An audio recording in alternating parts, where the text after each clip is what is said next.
নমস্কার বন্ধুরা, আজকে রান্না করব জিওল মাছের ঝোল। এখানে নিয়েছি সব রকমের মাছ, মানে জিওল মাছ, কই মাছ নিয়েছি, শিঙি মাছ নিয়েছি। আর করব আলু, টমেটো, পেঁয়াজ আর জিরে বাটা দিয়ে ঝোল। ওভেনে কড়াইটা বসিয়ে দিয়েছি, গ্যাসটাকে জ্বালিয়ে দিই। কড়াইটা ততক্ষণ গরম হতে থাকুক। চলে আসছি মাছগুলোতে নুন হলুদ মাখিয়ে নিতে। অল্প পরিমাণে লবণ দিয়ে দিয়েছি, হলুদ গুঁড়ো দিয়ে দিলাম, দিয়ে ভালো করে মাখিয়ে নিলাম। কড়াইটাও গরম হয়ে গেছে, এদিকে দিয়ে দিলাম এখানে রিফাইন্ড অয়েল, সাদা তেল ব্যবহার করছি। তেলটা একটু গরম হতে থাকুক, তারপরে মাছগুলোকে দিয়ে দেবো। তেলটা কিন্তু গরম হয়ে গেছে, কড়ার গায়ে ভালোভাবে লাগিয়ে নেবো খুন্তি দিয়ে। এবার দিয়ে দেবো মাছগুলো, পরপর তেলের মধ্যেই ছেড়ে দেবো।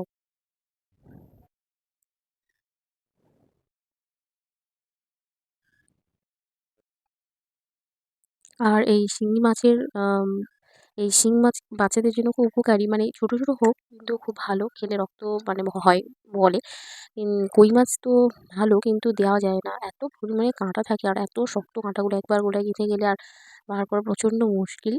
কিন্তু খেতে ভালো, টেস্ট তরকারির মানে দিলে একটা স্বাদটাই অন্যরকম বদলে দেয়। দেখুন মাছগুলোকে উল্টে নিচ্ছি।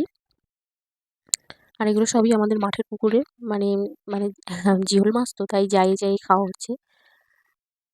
হাঁড়িতে জাগানো ছিল।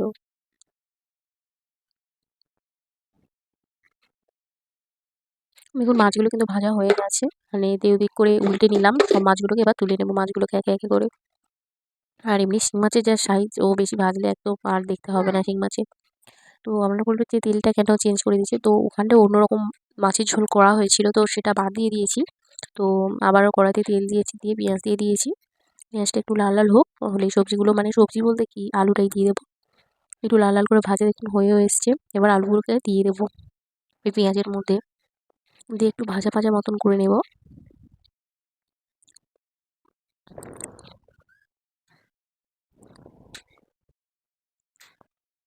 দেখুন ভাজা ভাজাও হয়ে এসছে। এবার দিয়ে দেবো টমেটো কুচি। টমেটো দেওয়া হয়ে গেছে, দিয়ে ভালো করে নাড়াচাড়া করে নিচ্ছি, একটু ভাজা ভাজা টাইপের করে দেবো। এবার মশলাগুলো সব দিয়ে দেবো এখানটায় হলুদ গুঁড়ো, লঙ্কার গুঁড়ো আর লবণ, স্বাদ মতো লবণ দিয়ে দিচ্ছি। দিয়ে ভালো করে নাড়াচাড়া করে নিচ্ছি।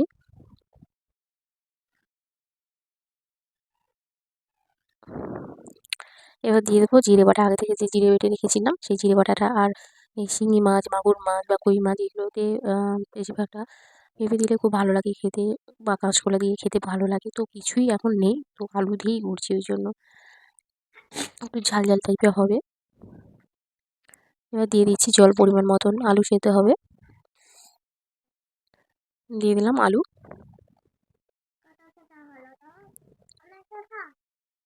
ব্যাস পরিমাণ মতন জল দিয়ে দিয়েছি, দিয়ে এবার চাপা দিয়ে দেবো, ঢাকা দিয়ে দিলাম। ব্যাস এবার ঢাকাটা কিছুক্ষণ ফুটবে। দেখুন অনেকক্ষণ পরে চলে এসেছে, অনেকটাই ঝোলটা কিন্তু কমে গেছে, আর আলুটাও সেদ্ধ হয়ে গেছে। এবার মাছগুলোকে এই ঝোলের মধ্যে দিয়ে দেবো। ব্যাস মাছগুলোকে ঝোলের মধ্যে দিয়ে দিলাম, একটু ফুটতে দেবো মাছগুলোকে। আর কিছুক্ষণ ফুললেই হয়ে যাবে, 5 মিনিটের মতন ফুললে আমার রান্না কমপ্লিট হয়ে যাবে। ব্যাস একটু টেস্ট করে দেখছি যে ঝোল মানে নুন বা ঝাল কেমন হয়েছে, তো দেখলাম ভালোই আছে। তো এবার গ্যাসটা অফ করে দেবো, দিয়ে নামিয়ে নেব। ব্যাস গ্যাসটা অফ করে দিয়েছি, এবার নামিয়ে নেব।